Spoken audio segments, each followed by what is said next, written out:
lots of surprises when I work on these antique engines, and I just stumbled into another one. This particular engine, as you can see on the side of the shell here, says it's a 287, and if we spin it over inside the shell, it's a little bit hard to read, but it says January 54. Now that lines up with some of the documentation I have about when the 287 engine was manufactured. And that documentation tells me that it had a tender, plastic tender that looked like this, with this kind of printing on it. But that's where the train goes off the rails. Because this engine, according to the literature I have, does not have a choo-choo or a smoke. This has a choo-choo and a smoke. The literature I have also says that this engine came with a knuckle coupler. That's a link coupler. It also had sintered iron side frames or sintered trucks, and these are stamped metal. So, what happened here? Well, for reasons lost to history, someone took a different kind of engine. I don't know if maybe the shell was broken or if they just wanted a 287 that smoked, and they put the 287 shell on here. There are lots of different shells that are interchangeable, so that's not necessarily a new thing. But also, the tender shell was placed on a tender chassis, which doesn't go with the proper production either. So what I'm going to do is, at least from the tender side, I'm going to do a little digging in my box of spare tenders and see if maybe I can come up with a sintered iron with knuckle coupler chassis and maybe swap out the components. We'll see. But I just thought I'd share this with you guys. It's always fun trying to figure out what's going on with these antique trains. So what I deduced as I got into this engine a little bit is that I believe someone wanted to add a choo-choo and a smoke to an engine. And so they, borrowed a Pacific frame from another donor engine. And then they also must have had a fair amount of link couplers. And so it made sense to also change the tender to one that had a link coupler on it. And they just swapped the shells. So the shell on the tender is correct for this engine, and the shell on the engine is correct for this engine. But at that point, things start to diverge a little bit.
So as I mentioned, this engine has the ability to run smoothly in all different speeds and is able to handle this load pretty well. There's a little bit of spinning where we've got some changes in elevation, but for the most part, it handles this heavy load very well. And that's surprising to me because it's a light engine. no traction tires, and a plastic shell. So the fact that it can handle a train that is pretty heavy is a testament to how well it was built.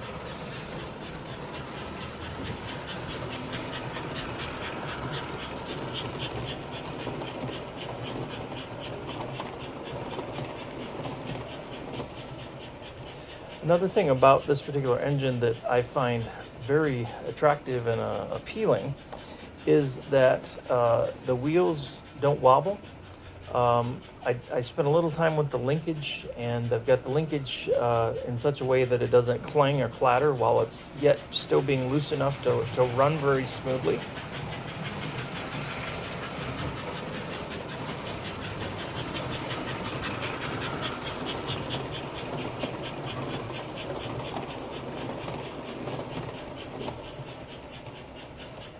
And I had contemplated returning the tender back to original specs, which meant replacing the trucks on it or finding a different tender to begin with and swapping the shells.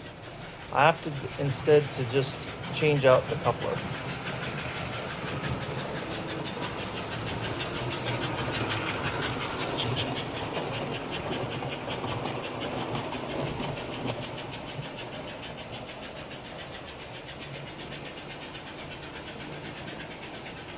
And as I've worked on tuning engines so that they run well, this is a prime example of one that runs very, very fast.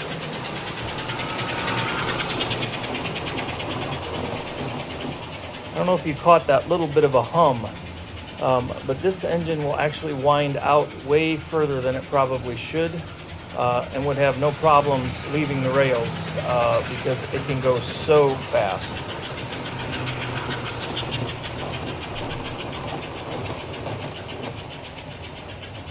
Well, thanks again for stopping in today. I hope you found this video informative and interesting on our 287. It's always surprising to see what's under the hood, so to speak, when it comes to American Flyer engines, and they're never dull. So if you're not into the hobby, please consider it. It's excitement around every corner. It really is. It really is surprising the kinds of things that get done to these engines through the years.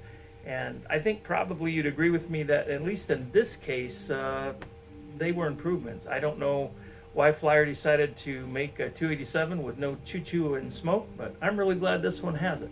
I think probably this one is going to join some of the other engines that I've been listing on my website. There's a QR code at the end of this video. I place it at, there's kind of an ending section, and you find different QR codes and ways to contact me.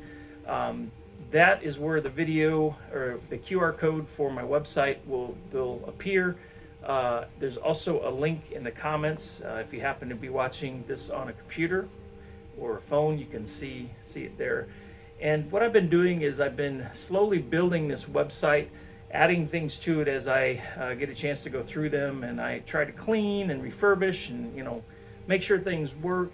And then in some cases, I work to improve them, like this 287 is an example of that, where I do some fine tuning so that it's just absolutely running in tip-top shape. So if you're at all interested in expanding your Flyer fleet, please check out my webpage. I've got all kinds of things listed there, and there'll be more coming, like I said, as I get time. Another thing I want to draw your attention to is behind me, up on the wall near the ceiling, is a yellow sign. And that is one of Randy's Rails creations. He, as you may recall, is just really incredible when it comes to creativity and crafting ideas and things that Flyer probably would have made had the business continued. And this is one of Randy's signs, and I just want to make a shout out to him. And if you're interested, he's got more of these. He also makes a lighted version, if that's something you would be interested in. Great quality, great craftsmanship, and you're supporting someone who's a Flyer guy and who's trying to build the hobby for all of us. So something to think about if you need something for your Christmas list. So check out Randy's Rails. I'll put a link here too to post videos or past videos that Randy and I have done, and I know we've got another one scheduled in the near future. So you won't want to miss that. It'll be full of great stuff that Randy's been crafting and building and working on. It's really awesome, the stuff he does. As always, I appreciate your time and attention today. And until next time, take care of yourselves. God bless. Enjoy those American Flyer trains, and we'll see you. Bye bye.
Is this engine right here, which I'm calling a 287S.